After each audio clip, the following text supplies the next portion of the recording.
My master's plan for me was ominously clear.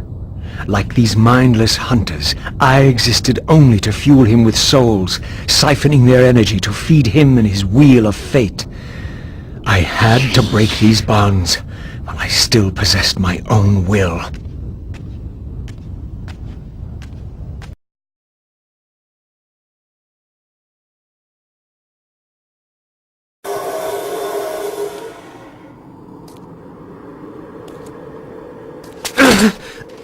Tell me, where can I find your master?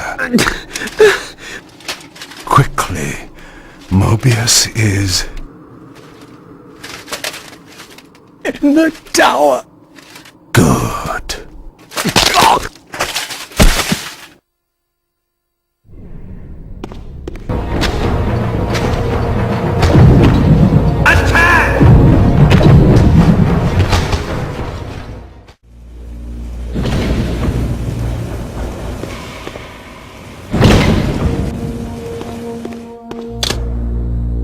Curious. This artifact, joined with the relic I discovered earlier, appeared to be but one fragment of a larger emblem. This shard was endowed with elemental fire, enhancing both the Reaver and my telekinetic powers.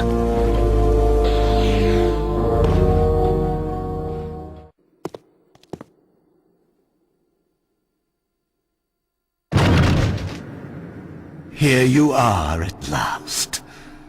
I see you found a fragment of the balance emblem. This will be of even further use to you, if you can find the other three. Now, shall we? Yes.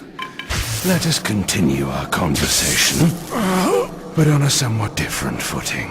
Now, what do you have to tell me, Mobius? You cannot kill me. We both know that this is not how or when I die.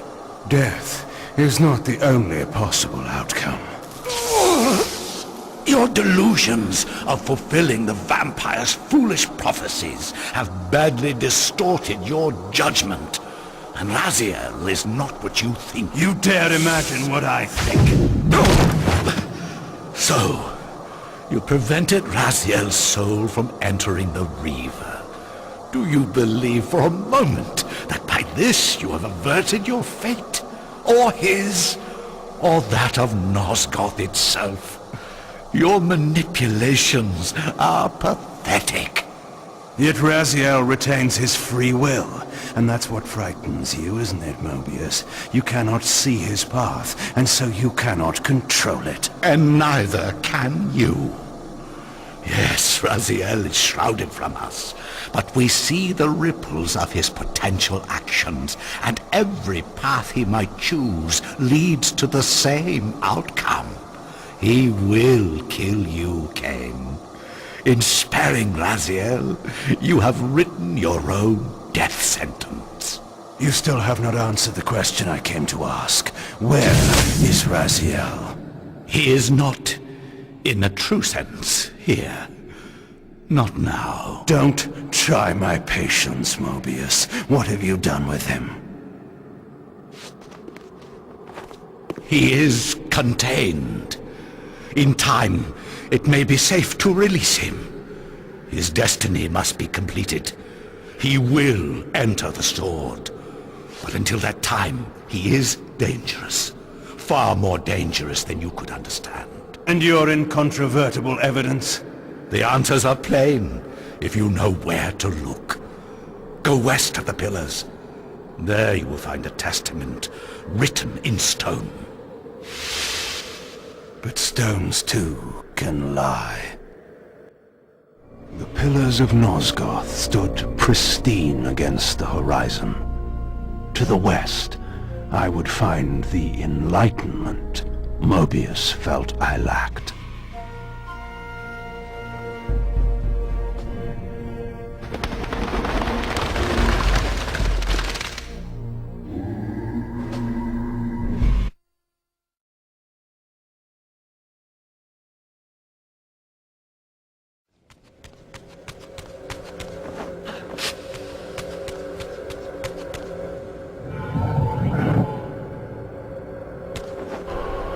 In this crypt, I discovered ethereal gases rising from the mouldering corpse within.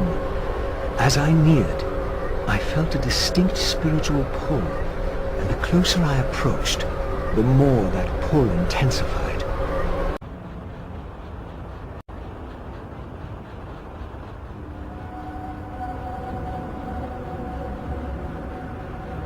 In the end, it was not difficult.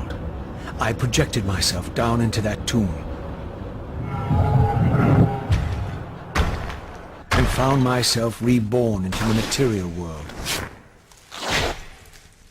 It was a loathsome vessel, but with an effort of will, that too could change.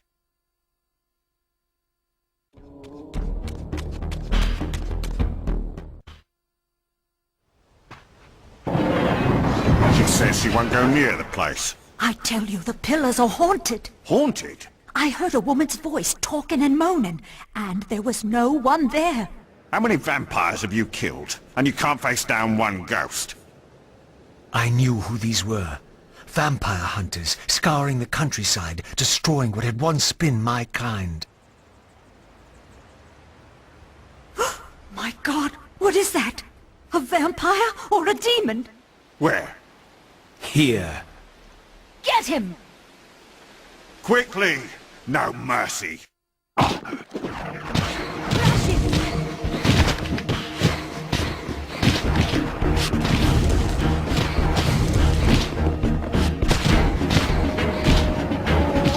Die, die, cowards!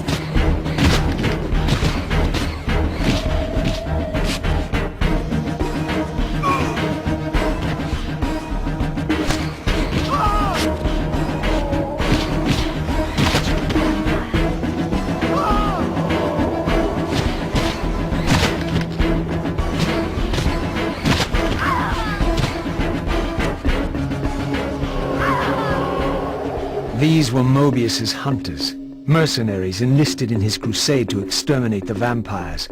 His insignia was unmistakable. But this meant I'd been captive in the underworld for centuries. I had lost 500 years. Then I knew what ghost it was that haunted the pillars. Ariel, the spectre of the murdered Balan's guardian. Perhaps she could provide the answers I sought. But first I would have to find a way out of this cemetery.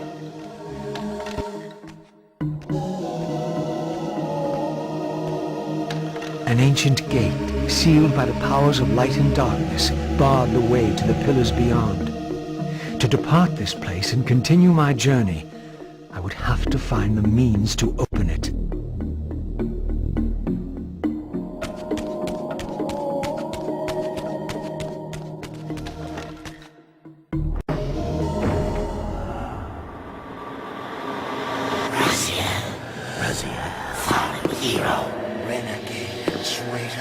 What is this? How do you know me? Raziel, what are you? Why should they know your name? You are nothing. It seemed my method of entering the physical realm was not altogether original. But where had these beings come from?